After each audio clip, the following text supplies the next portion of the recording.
We're going to talk through how to use PrayerMate in your church to help your small groups pray for each other. The first port of call is the PrayerMate website, www.prayermate.net, and we're going to choose the option to use PrayerMate in your church, organisation or mission agency. This will bring you through to our PrayerMate platform website. You can say who you represent, a church, a Christian organisation or a mission agency, but let's begin with a church. It will talk you through some of the benefits, and we can choose our price plan. The smallest churches can use it completely free of charge for up to 3 groups, so let's go with that and get started now. I'm just going to sign up with a few pretend details. I'm going to have to type in the name of my church, so let's just call it St. Testalot. We're a church.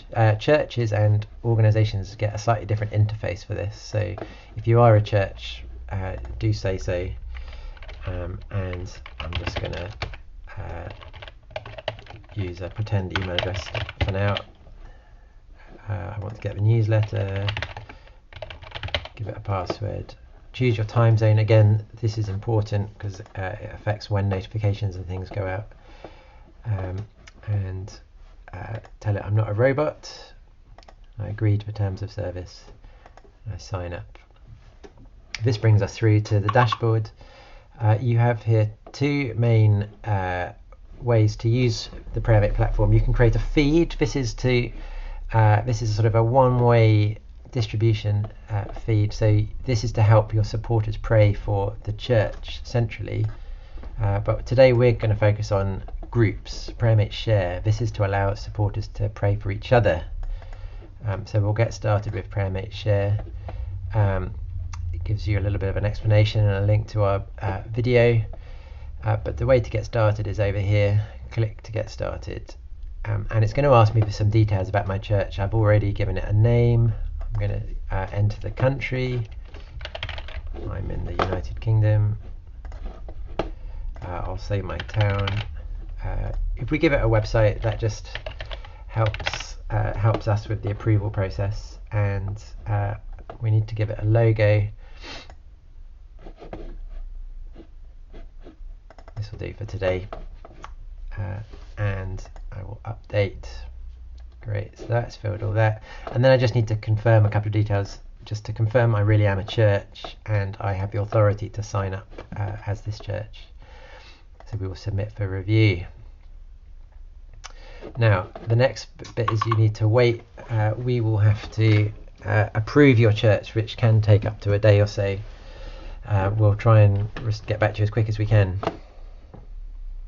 Once I've been approved, I'll get an email, and then when I come back to this page, it will confirm I'm in the app, and it will encourage me to create my first group, and it gives you the step-by-steps as well as the group creation code. This is important. This is what you'll need to share with your group leaders to help them actually create a group. You can also press the button if you like, which will give you a few step-by-step screenshot instructions for how to do it. The next step is for your group leaders to actually sign into the app and create themselves a group. So when you launch the app, there's a groups feature over here. Tap it, and there'll be the option to create a group. And then we need to search for the church that we just created. Here it is. So I tap it, and then I need to type in that code that we were given earlier, 1280. At this point, it might ask you to sign into the app.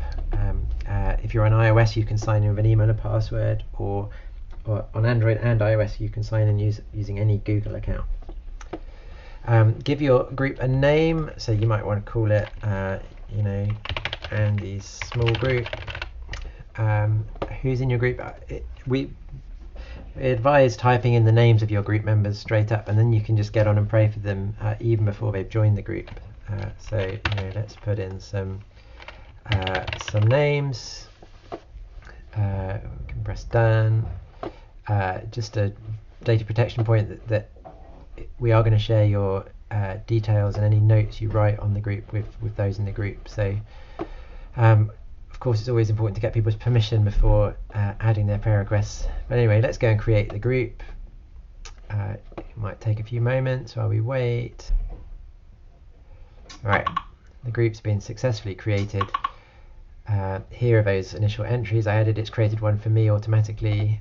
Tap the share button in the top left to start inviting members. This is the share button.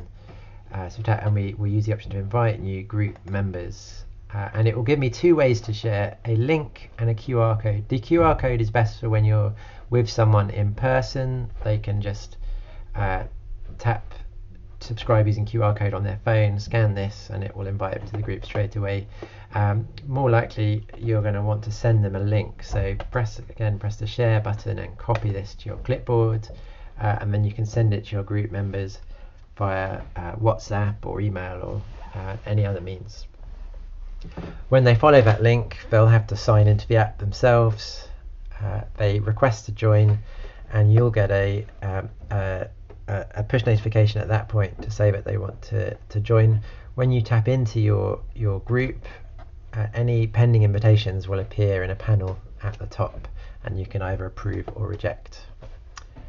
And then the next thing is just to get on and add your prayer requests. So I'm going to tap in. Here's my my entry. I've got a space here where I can say, please pray for me as I get used to working from home.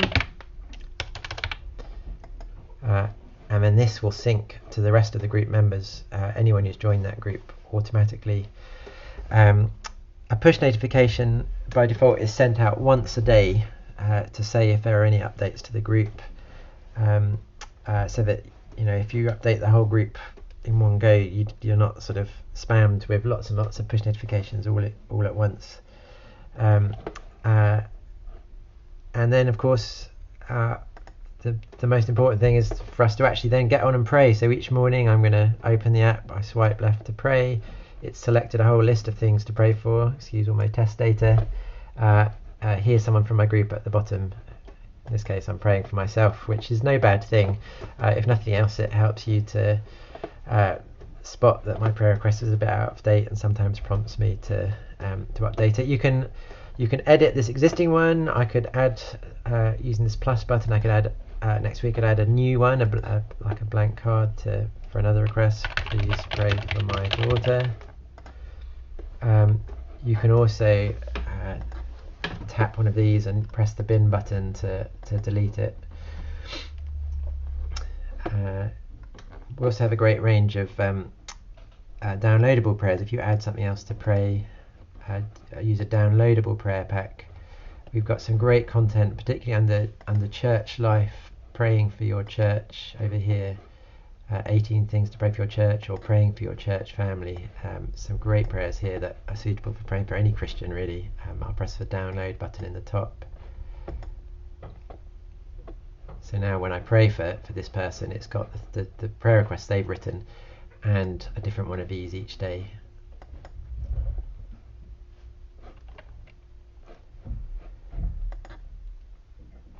So that's PrayerMate Share. I hope you find that walkthrough helpful. I hope your church finds it extremely useful in the coming weeks to keep praying for one another throughout the week, even when they're not meeting together in person. Do let us know if you have any questions. You can always email info@prayermate.net at any time.